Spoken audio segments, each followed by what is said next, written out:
for Pauline Hanson's One Nation is Chris Walsh. He joins me right now. Chris, g'day. G'day, Mark. Thanks, mate, for having me on.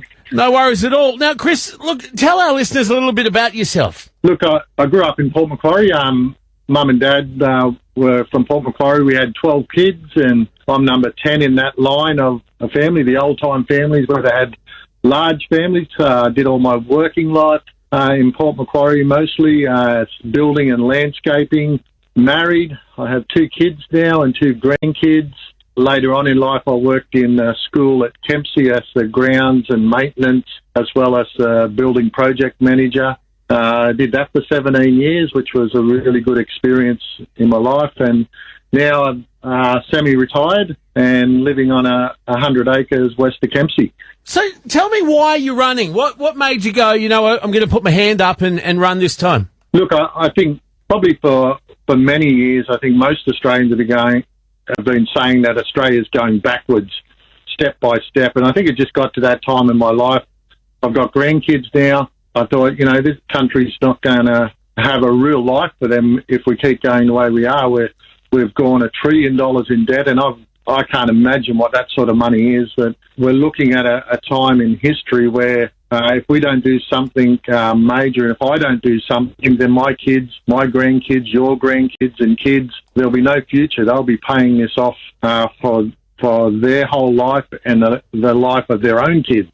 And I think we have to make some big changes. And so running, hopefully, Moff, to get this country back on track for our kids so that they can have the life that, you know, I had in the 80s, the 90s. They were good years. They were probably the best years of Australia. And I think, you know, it'd be nice for them to have, you know, that sort of lifestyle at least again, where they can enjoy life, they can pay their mortgage easily, they can work, earn good money, they can afford the food, you know, and have a holiday or something like that. I think those sort of things are just a good Australian way of life, and I think we need those back.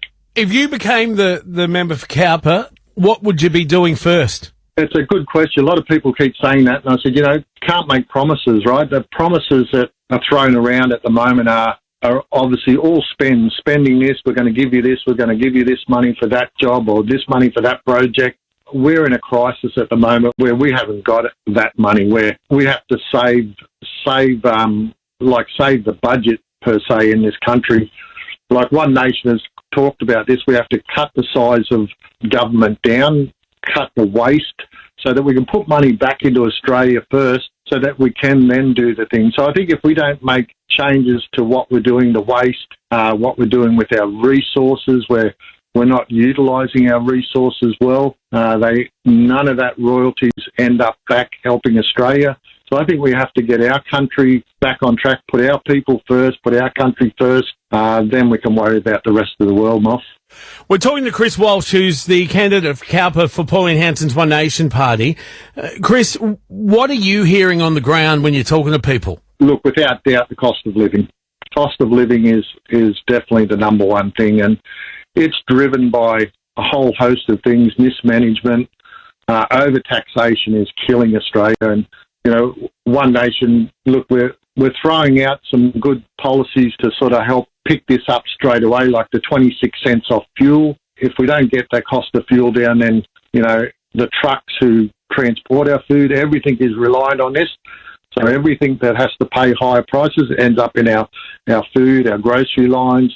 Our electricity is another one that's just out of control for most people. We have to get the price of that down. We can't really give people a handout. Like you hear the Labor government saying we're going to give you $300 for your electricity. Well, that's not possible, because that's just taking your money and then essentially saying, here it is back for a benefit and you should thank us. No, we've got to get the electricity back online with our cheap, reliable baseload electricity that we always had in coal.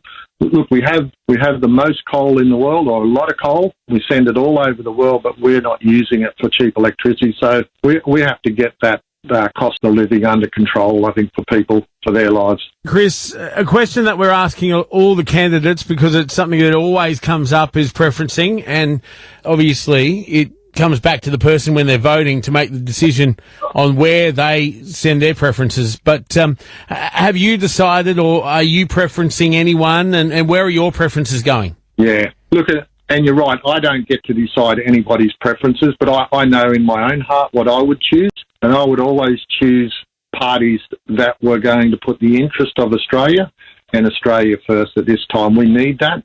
They'll put the people first. So there's good parties that are running in this election that I think align well with One Nation, and they're parties like Family First. There's a Libertarian Party. There's a Trumpets of Patriot. They're good parties, and the Nationals still line up with us. So I think those four parties, I believe, is where my preferences will go, and I think they're the parties that will put Australia's interests best at this time. Well, Chris, thank you so much for having a chat to us. All the best with the election coming up at the start of May, and thanks for taking the time to speak to our listeners. Appreciate that. Thanks, Moff, for your time, mate, and thanks to the listeners. Chris Walsh running for Pauline Hanson's One Nation Party in Cowper for the upcoming election on May 3.